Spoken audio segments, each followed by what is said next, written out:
நீங்கள் பார்த்து கொண்டிருப்பது நமது ஹெவன் டிவி. அதிகாலையில் கர்த்தரை நீ தேடினால் தென்படுவார், உனக்கு முன் வருவார். முழு மனதோடு அவரை நீ கூப்பிட்டால் பதில் தருவார், வழி காட்டிடுவார்.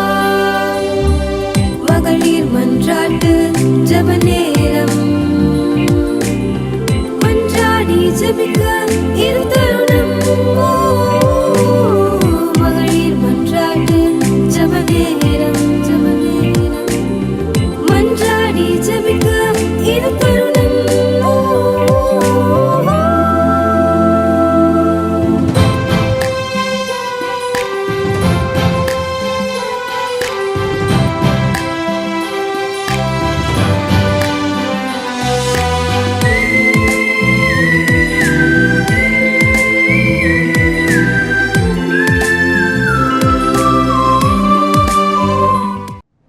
கர்த்தரும் இரட்சகருமாகிய இயேசு கிறிஸ்துவின் நாமத்தில் உங்களை யாவரையும் அன்போடு வரவேற்கிறேன்.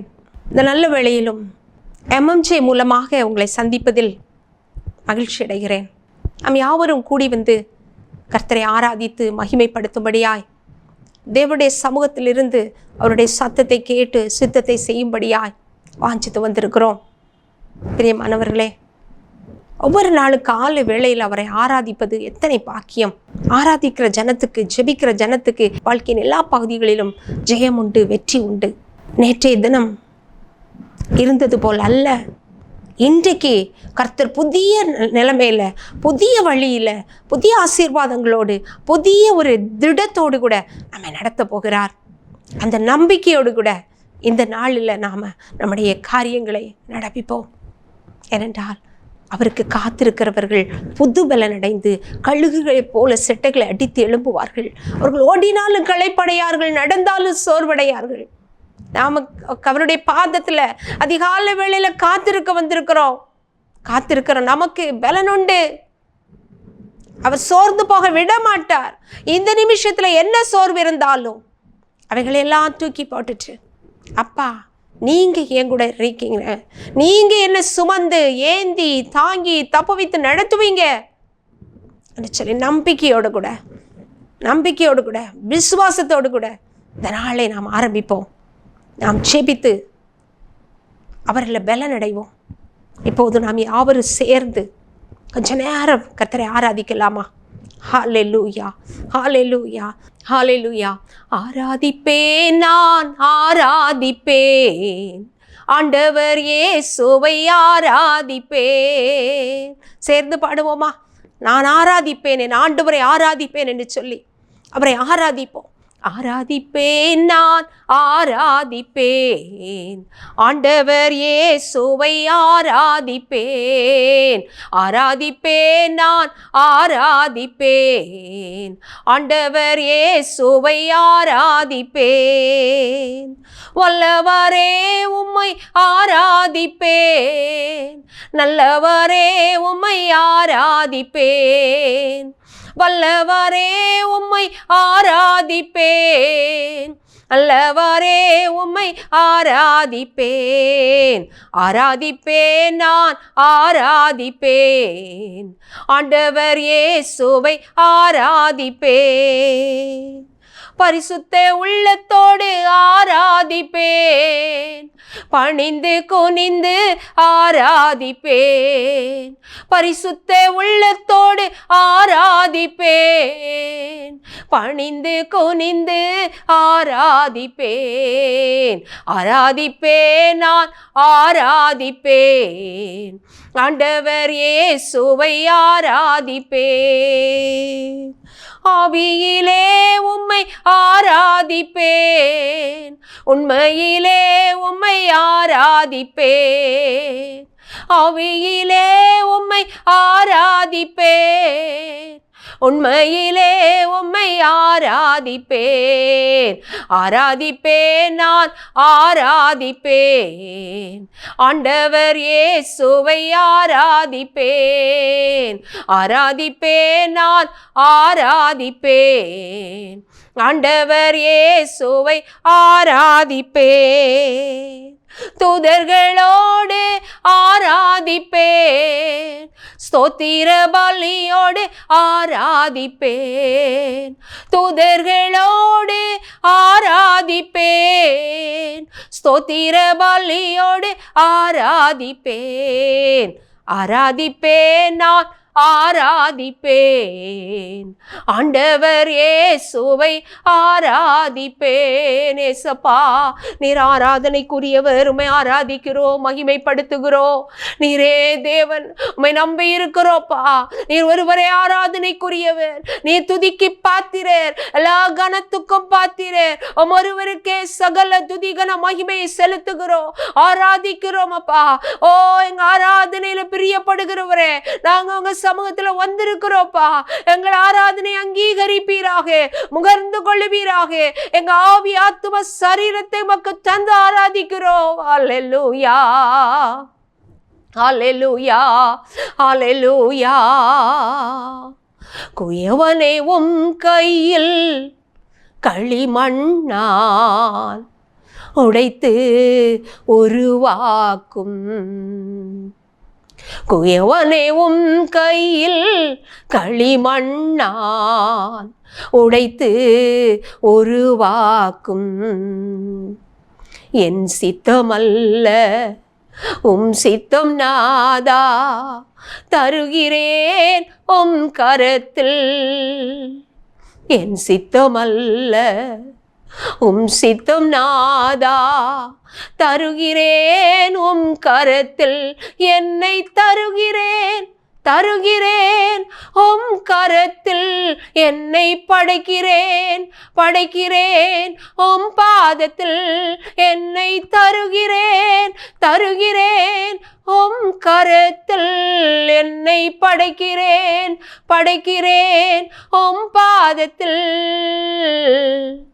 ஒரு வாக்குமே என்னை, ஒரு வாக்குமே, ஒரு வாக்குமே என்னை, ஒரு வாக்குமே பயன்படுத்துமே, என்னை பயன்படுத்துமே.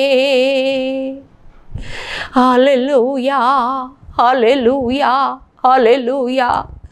ஆராதனை நாயகரே, உம்மை ஆராதிக்கிறோம். நல்ல மேய்ப்பரே, உம்மை ஆராதிக்கிறோம். குயவனே, உம்முடைய கரத்தில் களிமண்களாய் இருக்கிறோம். உமக்கு உகந்த பாத்திரமா எங்களை வளைந்து பயன்படுத்துங்கப்பா. எங்களை தருகிறோம், எங்களை உம்முடைய கரத்துல தருகிறோம் அப்பா. உமக்கு நன்றி. குயவன் கரத்துல களிமண்களாய் இருக்கிறோப்பா. குயவன் தனக்கு இஷ்டமானபடி அதை வணங்குகிறான் என்று எழுதியிருக்கிறது. அப்பா, உங்க இஷ்டம் போல் எங்களை வணங்க, உங்க இஷ்டம் போல் எங்களை நடத்துங்க, உங்க இஷ்டம் போல் எங்களை பயன்படுத்துங்கப்பா. தேவன் எங்களை ஏற்றுக்கொண்டு இந்த நாளை எங்களுக்கு ஆசீர்வதித்து தாரும். இந்த நாள் எங்களுக்கு ஆசீர்வதிக்கப்பட்ட நாள். இதில் நாங்கள் மகிழ்ந்து களிகூர்ந்து தேவனை மகிமைப்படுத்த கிருபை தாரும். தாழ்த்துகிறோம், எங்களோடு கூட பேசுங்க. இயேசுவின் நாமத்தில் ஜெபிக்கிறோம் பிதாவே. ஆமேன், ஆமேன். ஹல்லேலூயா, ஹல்லேலூயா. கர்த்தர் நல்லவர். காலை வேளையிலும் கர்த்தரை ஆராதிக்க, அவரை பாடி மகிமைப்படுத்த, அவரிடத்தில் நம்மையே ஒப்பு கொடுக்க, அர்ப்பணிக்க கர்த்தர் நமக்கு கிருபை தந்தார். ஒரு ஜெப வாழ்க்கை உடைய மனிதன் கர்த்தரால் ஆசீர்வதிக்கப்படுவான். அதையே நாம் இந்த நாளில் தியானிக்க போகிறோம். தானியேல் எழுதின புஸ்தகம் அதனுடைய 12ஆம் அதிகாரம் 3வது வசனம். ஞானவான்கள் ஆகாய மண்டலத்தின் ஒளியைப் போலவும், அநேகரை நீதிக்குட்படுத்துகிறவர்கள் நட்சத்திரங்களைப் போலவும் என்றென்றைக்கும் உள்ள சதா காலங்களிலும் பிரகாசிப்பார்கள். தானியேல் தேவனுடைய புருஷன், தேவனுடைய மகன். இந்த தானியேல் ராஜகுலத்தில் பிறந்திருந்தாலும் பாபிலோன் தேசத்தின் ராஜா நேபுகாத் நேச்சார் எருசலேமை முற்றுகையிட்ட பொழுது ராஜகுலத்திலும் பிரபுக்களிலும் உள்ள அறிவும் திறமையும் உள்ள அழகுள்ள சௌந்தரியம் உள்ள வாலிபர்களை அவன் தன் தேசத்துக்கு கொண்டு சென்றான். அவர்களில் தானியேல் ஒருவன். நல்ல ராஜகுலத்தில் பிறந்திருந்தாலும் ஒரு அடிமை என்கிற ஸ்தானத்துக்குள்ள தள்ளப்பட்டார். போன இடத்தில்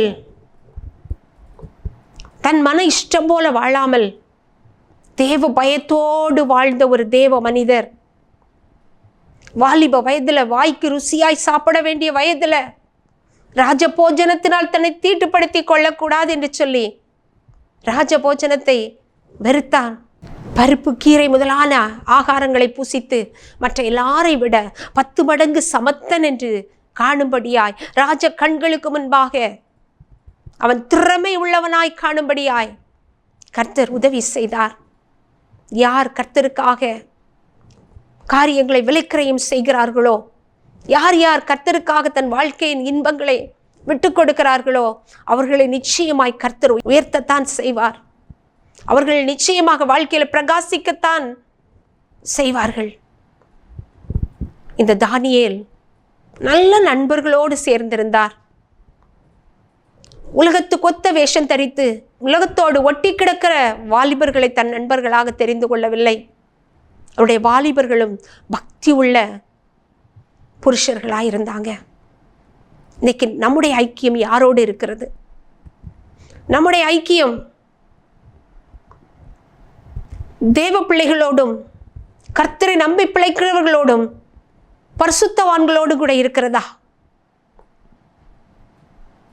மாறுபாடான சிந்தை உள்ளவர்களும் மாறுபாடான செயல்களை செய்கிறவர்களும் நம்மை அண்டி வரும் பொழுது நாம் ஈனம் கண்டு கொண்டு அவர்களை ஒதுக்கி போட கர்த்தர் நமக்கு கிருபை தருவாராக. நல்ல ஒரு ஜெப வீரர் ஒவ்வொரு நேரமும் தன்னுடைய அறைக்கு கடந்து சென்று மேல் வீட்டு அறையில் கதவுகளை பலகணிகளை திறந்து எருசலேமுக்கு நேராக தன் முகத்தை திருப்பி ஒரு ஜெபிக்கிற நல்ல பழக்கத்தை அதை தன் வாழ்வில் கொண்டிருந்த நல்ல ஒரு ஜெப வீரனாய் இந்த தானியேல் காணப்பட்டார். ஜெபிக்கிற மனுஷன் எல்லா விஷயத்திலும் ஜெயம் எடுப்பான் என்பதற்கு இந்த தானியேல் தான் சாட்சி. அப்படிப்பட்ட நல்ல ஒரு ஞானம், நல்ல ஒரு அறிவு இந்த தானியேலுக்குள் இருந்தது. தேவனோடு ஒவ்வொரு நாளும் உறவாட வேண்டும், அவரோடு கூட அமர்ந்திருந்து அவர் சத்தத்தை கேட்கணுங்கிற நல்ல அறிவு, அந்த நல்ல ஞானம் இவருக்குள் இருந்தது. ஆகையினால் தான் ஒரு நட்சத்திரத்தை போல் அவர் பிரகாசித்தார். அவருடைய வாழ்க்கை இன்றைக்கும் நம் முன்பாக பிரகாசமான ஒரு வாழ்க்கையாக இருந்து கொண்டு இருக்கிறது. பிரியமானவர்களே, இந்த தானியேல் இடத்துல குற்றம் கண்டுபிடிக்கும்படி கூட இருந்தவர்கள், அவரோடு பணி செய்கிறவர்கள், ஞானிகள், சாஸ்திரிகள் எழும்பின பொழுதும் அவர் கர்த்தருக்கு கொடுக்கிற இடத்துல வேற ஒன்றையும் வைக்க விரும்பல. கர்த்தருக்கு முதலிடம் கொடுத்தார். முதலாவது தேவனுடைய ராஜ்யத்தை நீதியை தேடுங்கள், பின்பு எல்லாம் உங்களுக்கு கூட கொடுக்கப்படும் என்று இயேசு சொன்னாரே. முதலாவது அவர் தேவனை தேடினார். தேவனுக்கு கொடுக்க வேண்டிய அத்தனை கனத்தையும் கொடுத்தார். தேவனுக்கு என்று சொல்லி பிரதிஷ்டை பண்ணப்பட்ட அந்த நேரங்களை அவர் அல்லல் தட்டவில்லை. அந்த நேரங்களில் சரியாய் சென்று ராஜ உத்தரவு இருந்த பொழுதும், தன் வாழ்க்கை பறிக்கப்படும் என்று சூழ்நிலை வந்த பொழுதும், தேவனுக்கு என்று சொல்லி அர்ப்பணிக்கப்பட்ட நேரத்தை, பொருத்தனை செய்த நேரத்தை அவர் அப்படியே நிறைவேற்றினார். இன்றைக்கும் நம்முடைய வாழ்க்கையில் எத்தனையோ காரியங்களை கர்த்தருக்காக செய்ய வேண்டும் என்று வாஞ்சிக்கிறோம். முடிய பரியந்த நிலை நின்று காரியங்களை செய்கிறோமா? ஏதாவது நாம் அர்ப்பணித்தோ பொருத்தனை செய்தோ அதை விட்டிருப்போமானால் இந்த வேளையில் உணர்வடைவோம். கர்த்தர் நமக்கு உதவி செய்வார். மறுபடியும் நாம் எந்த காரியத்தை பிரதிஷ்டை பண்ணினோமோ, எந்த காரியத்தில் பொருத்தனை பண்ணினோமோ அந்த இடத்தை நாம் மறுபடியும் சப்பனிட்டு நாம் செய்ய முன்வருவோம். கர்த்தர் நமக்கு உதவி செய்வாராக. இந்த தானியேல் பயங்கரமான ஒரு ராஜ கட்டளை. ராஜாவின் பொற்சிலையை வணங்கலைன்னா கெபியில் கொண்டு போடப்படும். தாழ பணிந்து கொள்ள வேண்டும். இல்லைன்னா கெபியில போடப்படுவாங்க, சிங்கத்தின் கெபியில. பயப்படலை. ராஜ பிரமாணத்தை அவன் மீறினான் என்கிற குற்றத்துக்காக அவன் சிங்க கெபியில போடப்பட்டான். நேத்துல வாசிப்போமானால் ராஜா அவனை சிங்க கெபியில போட விரும்பல. அவனுடைய உண்மை, உத்தமம், அவன் வேலை செய்கிற வேலையில ஒரு குறைவும் ஒருவரும் கண்டுபிடிக்க முடியல. எங்கேயாவது அவனை மாட்டி விடலாமான்னு பார்த்தாங்க. ஒரு பக்கமும் அவனை மாட்டி விட முடியல. பாருங்க, ராஜா கூட அவனுடைய உத்தமத்தை, உண்மையை பார்க்கிறார். இதுதான் ஒரு சாட்சியின் ஜீவியம். ஒரு தேவ பிள்ளையிடத்தில் இருக்க வேண்டிய சாட்சியின் ஜீவியம். நம்முடைய ஜீவியத்தில் எங்காவது குறை இருக்கிறதா? இன்றைக்கு நம்ம காலை வேளையில் அலசி பார்ப்போம். ஆண்டவரே, என் வேலையில், என் காரியத்தில், என் உத்தமத்தில் எங்கேயாவது குறை இருந்தா அதை எனக்கு மாற்றிருங்கப்பா, எனக்கு உணர்த்தி தாங்கப்பா, இப்போ எனக்கு சொல்லித்தாங்கப்பா, எனக்கு காட்டியிருங்கப்பா. யாரும் என்னை குற்றம் பிடிக்க முடியாதபடி என் கர்த்தருடைய நாமத்தை என் நிமித்தம் அப்பா மறுதலிக்கப்படவோ, என் நிமித்தம் கர்த்தருடைய நாமம் தூஷிக்கப்படவோ கூடவே கூடாதுப்பா, எனக்கு உணர்த்தி தாங்க. நாம் கேட்போமானால் கர்த்தர் நமக்கு உணர்த்தி தருவார். எனக்கும் உங்களுக்கும் அந்த உணர்வை அவர் தரும் பொழுது நாமும் தானியனை போல உத்தமமாக நடக்க முடியும். ராஜா சிங்க கெபிக்கு அவனை போட கொண்டு போறாங்க. ராஜா சொல்றாரு, நீ சேவிக்கிற தேவன் உன்னை தப்புவிக்க வல்லவர். எவ்வளவு பெரிய நம்பிக்கை பாருங்க. அவனுடைய அந்த உத்தமமான சாட்சியான ஜீவியம் அந்த ராஜாவை கூட பாதித்திருக்கிறது. அந்த ராஜாவுக்குள்ள அவனுடைய தேவன் பெரியவர் என்பதை விளங்க பண்ணிட்டு இன்று நம்மை சுற்றி இருக்கிறவர்கள் மத்தியில நம்பி நிமித்தம் அவர்கள் சேவிக்கிற தேவன் பெரியவர், வல்லவர் என்று சொல்லி சாட்சி இடுகிறார்களா? நம்முடைய செயல்களை பார்த்து, நம்முடைய நல்நடக்கையை பார்த்து உண்மையாகவே அவர்களுக்குள் கர்த்தர் இருக்கிறார், அவர் பெரியவர், வல்லவர் என்று சொல்லி சொல்லுகிறார்களா? அப்படிப்பட்ட நல்ல ஒரு ஜீவியத்தை நம்ம வாஞ்சித்து அதை செய்வோம். கர்த்தர் நம்மோடு இருந்து நமக்காக யாவையும் செய்வார். நிச்சயமாக நம்முடைய வாழ்க்கையும் பிரகாசமாகும். இன்னும் பாருங்க, தானியேலை கெபியில போட்டுட்டாங்க, சிங்க கெபியில போட்டுட்டாங்க. போட்ட பொழுது தானியேல் அங்கே சுகமாக இருக்கிறார். ராஜாவுக்கோ தூக்கம் இல்லை. கர்த்தர் தூதனை கொண்டு அந்த இருக்கிற சிங்கங்களின் வாய்களை கட்டி போட்டார். சிங்கம் தானியேலை பட்சிக்க முடியல. பசியா இருந்த சிங்கம் தானியேலை பட்சிக்க முடியல. அவைகள் அவனுக்கு காவலாளர்களை போல பாதுகாத்து கொண்டிருந்தது. ராஜாவுக்கு நித்திரை வரவில்லை. தானியேல் மேல அவ்வளவு ஒரு அன்பு, அவ்வளவுக்கு தானியேல் மேல ஒரு பற்று இந்த ராஜாவுக்கு இருந்தது. நல்லவர்களுக்கு எங்க போனாலும் நிச்சயமா நல்லவங்க அவங்கள ரொம்ப நேசிப்பாங்க. எத்தனை எதிரிகள் இருக்கலாம், எத்தனை விதமான சூழ்ச்சிகள் எதிராக இருக்கலாம், ஆனால் கர்த்தர் அவர்களுக்காகவும் ஆத்துமாக்களை வைத்திருப்பார். ராஜா நைட்டு தூக்கம் வரல. காலையில் எழும்பி போய் கேட்கிறார், உன்னதமான தேவனுடைய புருஷனே தானியேலே, நீ சேவிக்கிற தேவன், நீ ஆராதிக்கிற தேவன் உன்னை தப்புவிக்க வல்லவராயிருந்தாரா என்று சொல்லி தானியேல் மறு உத்தரவாய் சொல்லுகிறார், ஆம் ராஜாவே, அவர் என்னை சிங்கங்களின் வாய்க்கு தப்புவிக்க வல்லவராய் இருந்தார் என்று சொல்லி பதில் கொடுக்கிறான். பிரியமானவர்களே, எத்தனை மகிமையான அனுபவம் நம்முடைய வாழ்க்கையில. சிங்கம் போல சீறி வருகிற பிரச்சனைகள், ஐயோ முடிந்தது என் வாழ்க்கை, இதோடு நான் முடிந்தேன், என் வாழ்க்கை கவ்வப்பட்டு போயிற்று என்று சொல்லி வேதனைப்பட்டு கொண்டிருக்கிறீர்களா? என் வாழ்க்கையில் இந்த நெருக்கத்திலிருந்து நான் இனி எப்படி வெளியே வர முடியும்? குழியில் தள்ளப்பட்டு இருக்கிறேனே, இந்த படு குழியில் இருந்து, இந்த பாவ குழியில் இருந்து நான் எப்படி வெளியே வர முடியும்? பிசாசானவன் கர்ச்சிக்கிற சிங்கம் போல யாரை விழுங்கலாமா என்று வகை தேடி சுற்றி திரிகிறவன் என்னை வஞ்சித்து வைத்திருக்கிறானே, என்னை பாவத்தில் பிடியில வைத்திருக்கிறானே, பட்டுக்குழியில தள்ளி இருக்கிறானே என்று சொல்லி பாவத்தோடு போராடி கொண்டிருக்கிற சகோதரனே, சகோதரியே, உன்னை தப்புவிக்க நம் தேவன் வல்லவராயிருக்கிறார், அவர் பெரியவராயிருக்கிறார். நாம் செய்ய வேண்டியதெல்லாம் இனி நான் செய்ய மாட்டேன், இனி இப்படிப்பட்ட பாவத்தை செய்ய மாட்டேன், இந்த படுகொலையிலிருந்து என்னை தூக்கி விடுங்கப்பா என்று சொல்லி அவரிடத்தில் அர்ப்பணிப்பது ஒன்றே போதுமானது. பிரியமானவர்களே, கர்த்தர் நம்மை தப்புவிக்க வல்லவர், சிங்கத்தின் வாய்க்கு தப்புவிக்க வல்லவர். எப்பேற்பட்ட பிரச்சனையா இருந்தாலும் அதிலிருந்து நம்மை தப்புவிக்க வல்லவர். எப்பேற்பட்ட சூழ்நிலைகளையும் நம்மை தூக்கி கடத்தி செல்ல அவர் வல்லவர். வனாந்தரம் போன்ற வாழ்க்கையா, பஞ்சமா, பட்டினியா, எதுவானாலும் அந்த இடத்தில் நமக்கு சகாயம் பண்ண வல்லமை உள்ள தேவன் நம்முடைய தேவன். அந்த வல்லமை உள்ள தேவனுடைய கரத்துல நாம நம்மை தாழ்த்தி கொடுப்போமானால், நம்மை விட்டு கொடுப்போமானால், அவருக்காக நம்மை அர்ப்பணிப்போமானால், அவர் நமக்காக பெரிய காரியங்களை செய்வார், வல்ல காரியங்களை செய்வார். தானியேல் சிங்கங்களின் கெபியில் இருந்து வெளியே எடுக்கப்பட்டான். யார் யார் தானியேலுக்கு விரோதமாய் குற்றம் சுமத்தினார்களோ, இதற்கு காரணமாய் இருந்தவர்கள் சிங்கத்தின் கெபியில போடப்பட்டாங்க. அடுத்த நிமிஷம் சிங்கம் அவர்களை பட்சித்து போட்டது. பிரியமானவர்களே, நமக்கு எதிரடையாய் இருக்கிற கிரியைகளை கர்த்தர் அழிக்க வல்லவர். இந்த கால வேளையில நமக்கு எதிராய் கிரியை செய்கிற சத்துருவின் தந்திரங்கள் இயேசுவின் நாமத்தில் அதமாகும், இயேசுவின் நாமத்தில் அதமாகும். நாம் உண்மையாய் அவரை தேடுவோமானால் அவர் நம்மை தப்புவிக்க வல்லவராய் இருக்கிறார். நமக்கு எதிரடையாய் சத்துரு வைக்கிற கண்ணி, நமக்கு எதிரடையாய் சத்துரு வைக்கிற எல்லா விதமான சூழ்ச்சிகளும் அவமாக்கப்படும், அழிக்கப்பட்டு போகும். பிரியமானவர்களே, நாம தைரியமா, சிங்கத்தை போல தைரியமா இருப்போம். பாலசிங்கம் கிறிஸ்து நம்முடனே கூட இருக்கிறார்.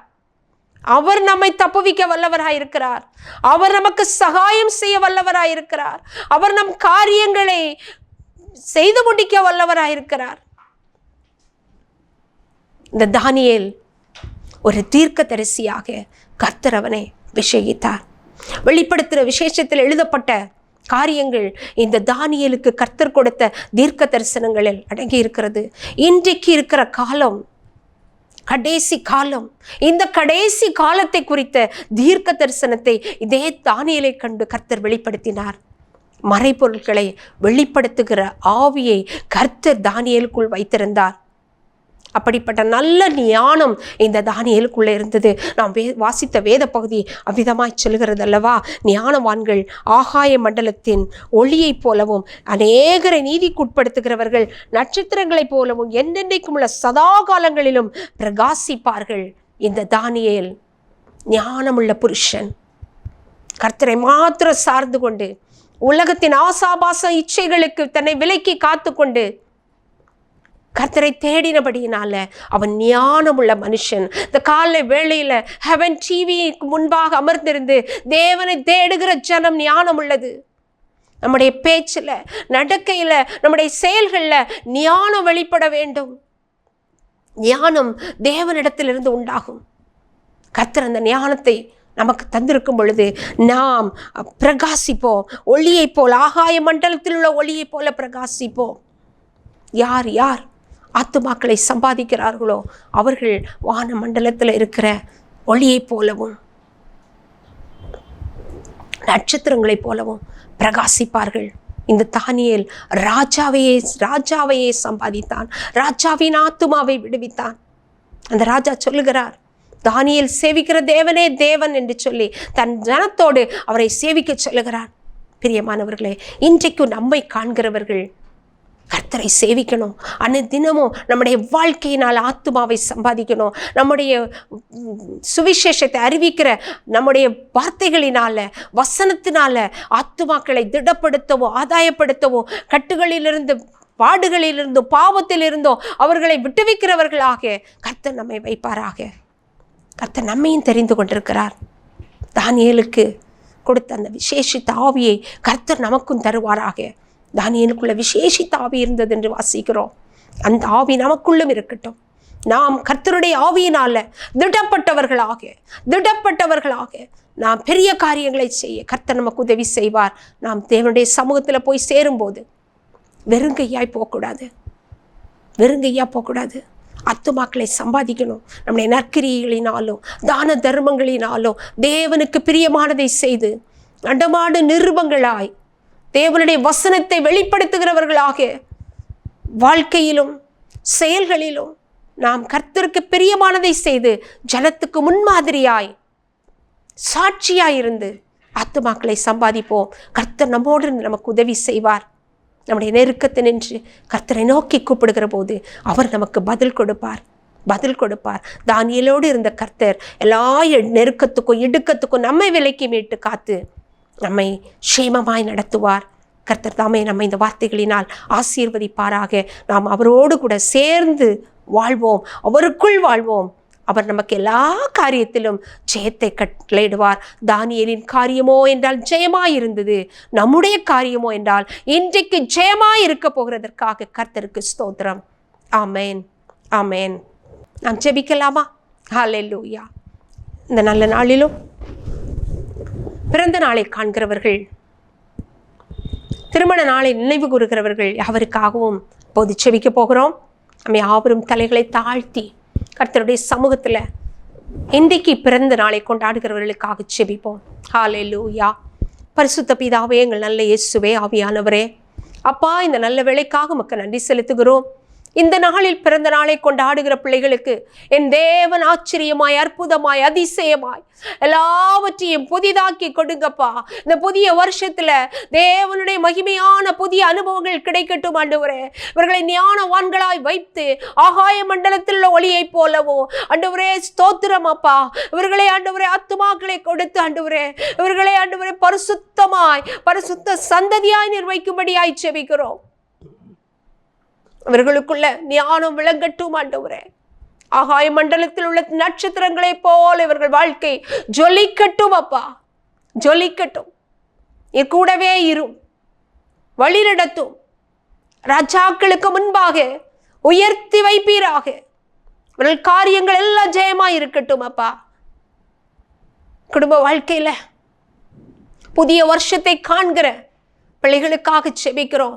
இந்த திருமண நாளிலும் தேவன் இவர்களுக்கு அனுகூலமான புதிய வாசல்களை திறப்பீராக. இவர்கள் வாழ்க்கையில் ஜெயமா இவர்களை நடத்தும் ஆண்டவரே. ஹல்லேலூயா. தானியேலோடு இருந்தது போல இவர்களோடு இருந்து ஆண்டவரே இவர்கள் வாழ்க்கையில் எல்லா பகுதிகளிலும் ஜெயம் என்று எழுதுங்கப்பா. இவர்கள் வாழ்க்கையில தேவன் இவர்களுக்கு அருளி வைத்திருக்கிற எல்லா நன்மைகளை சுதந்தரித்துக் கொள்வார்களாக. சமாதானத்தோடு கூட வாழ்க்கையின் எல்லைகள் எங்கோ சந்தோஷத்தையும் சமாதானத்தையும் ஐஸ்வர்யத்தையும் சுதந்தரித்துக் கொள்ளும்படியாய் தேவன் இந்த வேளையில் அவர்களை ஆசீர்வதிக்கும்படியாய் ஜெபிக்கிறோம். நீர் ஆசீர்வதிங்க, வழி நடத்துங்க, காத்துக்கொள்ளுங்க. நம்முடைய திருப்பாதம் பணிந்து ஜெபிக்கிறோம் பிதாவே. ஆமேன், ஆமேன். இப்போதும் நாம் எல்லாரும் ஹெவன் டிவிக்காக ஜெபித்து முடிக்க போகிறோம். எல்லாரும் தலைகளை தாழ்த்தி ஹெவன் டிவி ஊழியத்துக்காக ஜெபிப்போம். ஹல்லேலூயா. அருமை ரட்சகரே, எங்கள் நல்ல இயேசுவே, ஹெவன் டிவி ஊழியத்துக்காக நாங்கள் ஜெபிக்கிறோம் அப்பா. இந்த ஊழியத்தின் மூலமாக தேவன் அருளின எல்லா நன்மைகளுக்காக நன்றியப்பா. ஹெவன் டிவி ஊழியத்தின் மூலம் நிறைவேற்றப்படுகிற எல்லா ஆண்டவரே ஸ்தோத்திர ஆத்தும அறுவடையும் கர்த்தர் இன்னும் வர்த்திக்க பண்ணுங்க ஆண்டவரே. ஆத்துமாக்கள் அனுதினமும் பாப்பா ஸ்தோத்திரம் ஆண்டவரே. ஹல்லேலூயா. அறுக்கப்பட்டு சபையில கொண்டு சேர்க்கப்படணும். ஆகாயத்து நட்சத்திரங்களை போல பிரகாசிக்கிற ஆத்துமாக்களை ஆண்டவரே எஸ்அப்பா ஸ்தோத்திரம் ஆண்டவரே. ஹெவன் டிவி ஊழியத்தின் மூலம் எழுப்புவீராக. ஊழியர்கள் எழும்பட்டும் ஆண்டவரே. ஹல்லேலூயா, ஹல்லேலூயா. அந்த பரலோக பிரயாணம் அப்பா ஸ்தோத்திர இருப்பதாக. நடத்துகிற உடைய பிள்ளைகளை எல்லாம் பா நீங்க ஆட்கொண்டு ஆசீர்வதிக்கும்படியாய் ஆண்டவரே இதுல ஊழியம் செய்கிற ஒவ்வொருவருடைய குடும்பங்களிலும் ஆசீர்வாதமும் நன்மை திரளாய் பெருகும்படியாய் ஜெபிக்கிறேன். அப்படியே கர்த்தாவே ஸ்தோத்திரம் அப்பா. உம்முடைய நல்ல ஆவி ஹல்லேலூயா, ஹல்லேலூயா புதிய திட்டங்களை கொடுத்து புதிய தரிசனங்களை கொடுத்து இன்னும் மேன்மையாய் உயர்த்தும்படியாய் ஜெபிக்கிறேன் ஆண்டவரே. நேபாள் ஊழியத்தில் கர்த்தர் வல்லமையாய் இடைப்பட்டு வல்லமையான காரியங்களை கிருபை செய்வீராகப்பா. ஸ்தோத்திரம். அப்படியே ஆண்டவரே ஸ்பான்சர்ஸ்க்காக ஜெபிக்கிறோம். கொடுக்கிற கரங்களை கர்த்தர் ஆசீர்வதியும். இன்னும் கரங்களை எழுப்புங்க என்று ஜெபிக்கிறோம். ஹல்லேலூயா. நேஷன் ஊழியத்துக்காக ஸ்தோத்திரம். ஹெவன்ஸ் கார்டன் ஊழியத்துக்காக ஸ்தோத்திரம். தேவைகள் ஏராளம்ப்பா. எல்லாவற்றையும் சந்திப்பீராக. இதன் மூலம் பயன்படுகிற ஆத்துமாக்கள் அனுதினமும் ஆண்டவரே அப்பா உண்மையே நம்பி இருக்காங்கப்பா. ரட்சிங்கப்பா. ரட்சித்து ஆண்டவரே இவர்களை மோடு கூடப்பா நடத்துங்க என்று ஜெபிக்கிறேன். கர்த்தருடைய திருக்கரத்தில் தருகிறோம்ப்பா. பிரதருக்கு நல்ல சுகபல ஆரோக்கியத்தை கொடுங்க. இன்னும் புதிது கூர்மையான பற்கள் உள்ள எந்திரமா எடுத்து பயன்படுத்துங்கப்பா. தாழ்த்தி திருக்கரங்களில தருகிறோம். மீதியான நேரமெல்லாம் எங்களோடு இருந்து இந்த நாளை எங்களுக்கு ஆசீர்வதிங்க. இயேசுவின் நாமத்தில் ஜெபிக்கிறோம். ஜெபங்கள் எங்கள் ஜீவனுள்ள நல்ல பிதாவே. ஆமேன். ஆமேன். God bless you. God bless you all. துவைக்கவும் என்று நான் இருந்தேன். ஜெபிக்கவும் கொடுக்கவும் என்று தான் உணர்ந்தேன். சமைக்கவும் துவைக்கவும் என்று நான் இருந்தேன். ஜெபிக்கவும் கொடுக்கவும் என்று தான் உணர்ந்தேன். முழங்காலில் நின்று துவக்கம் புதிதானது. தாவீதினால் துதித்து நன்னாளாய் பிறந்தது. முழங்காலில் நின்று துவக்கம் புதிதானது. தாவீதினால் துதித்து நன்னாளாய் பிறந்தது. மகளிர் மன்றாட்டு ஜெப நேரம். மன்றாடி ஜெபிக்க இது